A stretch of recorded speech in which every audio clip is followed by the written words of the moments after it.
should take it slow.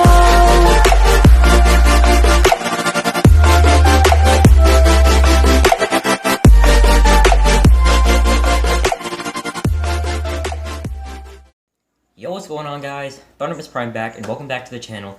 And in today's video, we're going to be taking a look at our second War for Cybertron Siege figure. This is the Transformer Siege War for Cybertron Voyager class Starscream. As you can see right there, that is what we're going to take. That is what we're going to be taking a look at. That figure right there, Starscream. Now, this is going to be our second figure, but I'm really hoping to collect more of the Siege, because, well, not really the Earthrise or the Kingdom, but mainly just this line. And also, we have new figures. This new Studio Series, 3 new figures, 2 Deluxe and 1 Voyager. We have B127, aka the Cybertronian mode, Cybertronian Starscream, and the one I'm gonna get, Dino. Dude, I was waiting so long for this, and now we finally have a Dino. So make sure to subscribe, hit the like button, and comment down below which one of the 3 are gonna be your favorite and which ones you're gonna pick up. So I'm gonna stop talking, guys. Let's get to this review. Alright, guys, here we are with the Siege War for Cybertron Voyager class Starscream. I got this from Ross a little while ago, and it's definitely impressive, to say the least. But of course, before we take a look at the figure, we're gonna move them off to the side, and we're gonna take a look at its packaging. So you can see here we have Starscream, you have Starscream on the side, Siege, War for Cybertron Trilogy, Transformers Generation.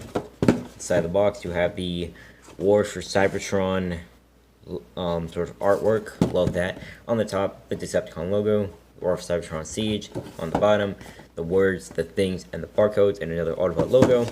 On the back of the box, you have your obligatory product shot with everything that you have. His robot mode, you have his vehicle mode, you have these sort of battle master things. I'm not going to get those.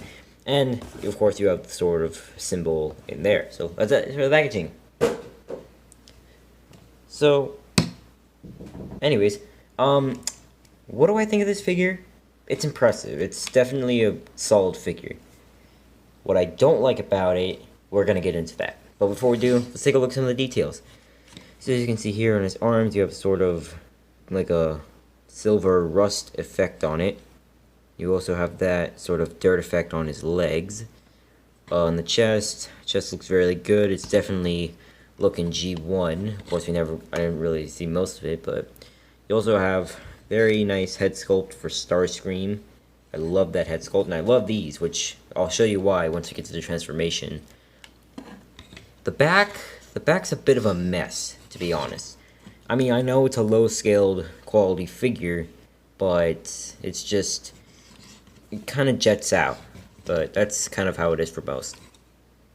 What I really like though is these. Like, I love any sort of figure that has like these sort of panel bits right here that can go, like, you can just mess around with, or sort of like springs. And the feet are very well done.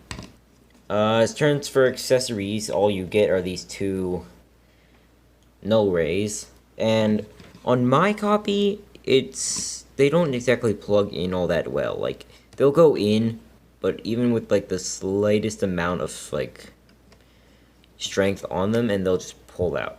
Like, I'm not a big fan of that. But turning to articulation, you have a ball joint at the head. You can look up that far and look down that far. Rotation at the arm. Arm can move out. You have a bicep swivel. Double bend at the elbow. No rays can move up and down. And the wrist can turn. You have a small waist swivel. The leg can kick.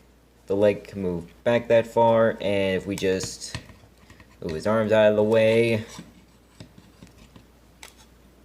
then you have a beautiful spread. You have a thigh swivel, which I've seen this for a lot of War for Cybertron figures. You have a bend at the knee, and it's technically a double bend due to this panel bit back here. You actually don't have an ankle swivel, but you have a pivot. The foot can move up and down, and it can pivot. Overall, posability on Starscream is It's impressive. That's the only word I can really find for it. What about size? Size is a little different. Here's my previous review, the Transformers Studio Series 63 Top Spin. You can see Starscream clearly towers over Top Spin because this is a deluxe figure, so of course it's going to. Here's another War for Cybertron figure. Seige War for Cybertron Sideswipe. So you can see there. Here is his Lord and Master Megatron. Which, surprisingly, Megatron doesn't really tower over Starscream as much as any other figure.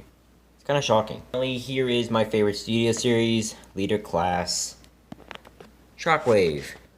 So, that's it for the size comparisons.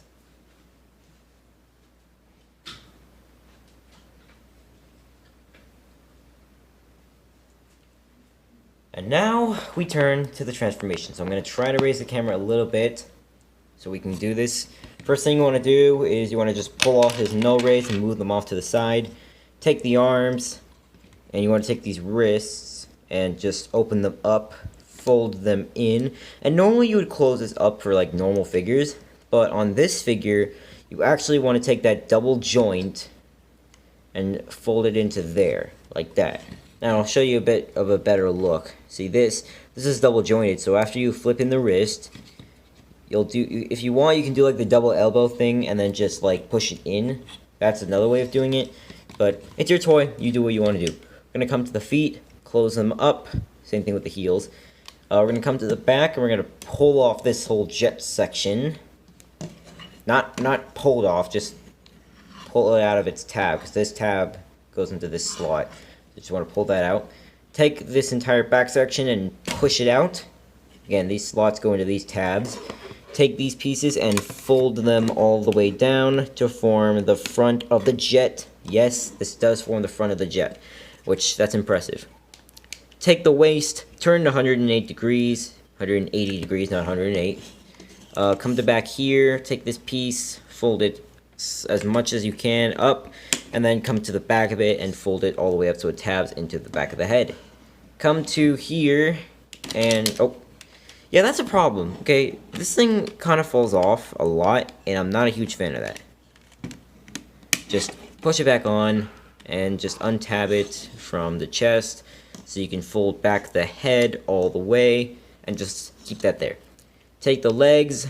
These tabs will go into these slots, but what you want to do first is you want to push this in so that you can tab that in, like so. Do the same thing on this side. Straighten out the feet. And there are these two slots that will go into these two tabs for the arms. Do the same thing on this side.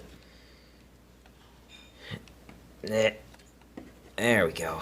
Okay, now for the final part is you want to take this and push it down. Take this chest piece and move it out as far as you can. Fold down the wings, and you want to just take these sort of clips and clip them past this sort of silver white section, like that. Then you want to, oh wait, yeah, that one may come untabbed sometimes. Tab that in, and then there are these two slots right here that will go into these two tabs right here. Just want to align everything up, like so. There you go. That is his jet mode. Now, as for the guns, there's multiple places you can put them. My personal favorite is right underneath the wings. Like that. Now, there are other places you can put it. You can put it right here to have it like that. You could even put it right here on the arms.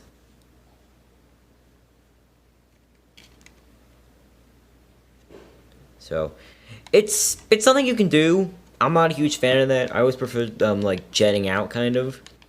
But that's my honest opinion. You do what you want to do, because it's yours. You do what you want to do. It's your Starscream. So let's take a look at some of the details. You can see here it has this sort of big old like rust effect. You got the Decepticon symbol on both sides. The bottom, yes, it's pretty much Kibble City, but it is what it is. If it'll focus, you have lots of details. You have the cockpit of his like ship mode. You have the Decepticon logo and a bunch of other rust effects and a lot of detailing and painting on this figure.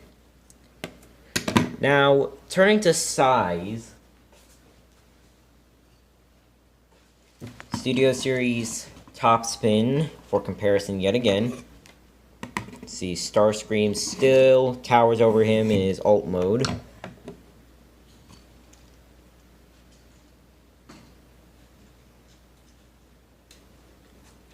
War for Cybertron Trilogy side swipe.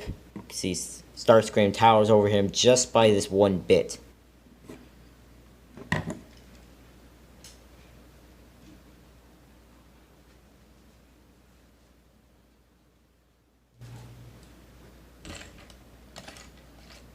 Voyager class Megatron, so you can see there, and unfortunately Starscream has lost his reign of height because Megatron still beats Starscream by a mega mile. Well, not really that much of a mega mile. And finally, leader class Shockwave. So that's it. So overall,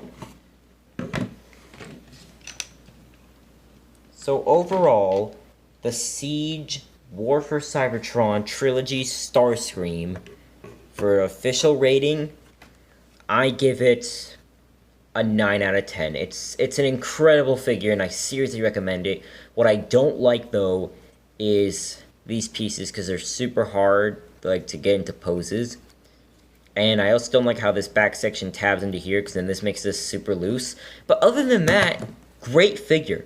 I love the paint, I love the details, and I love the alt mode. So, that's it for this video, guys. I hope you guys enjoyed. Make sure to subscribe, hit the like button, and comment down below which, if you, just, I don't really know. Just comment something, and just, I don't really know. Just, if you want to comment something nice. Don't make it mean. I'm serious, okay? Please. Anyways, hope you guys enjoyed. Have a good day, and see you guys later.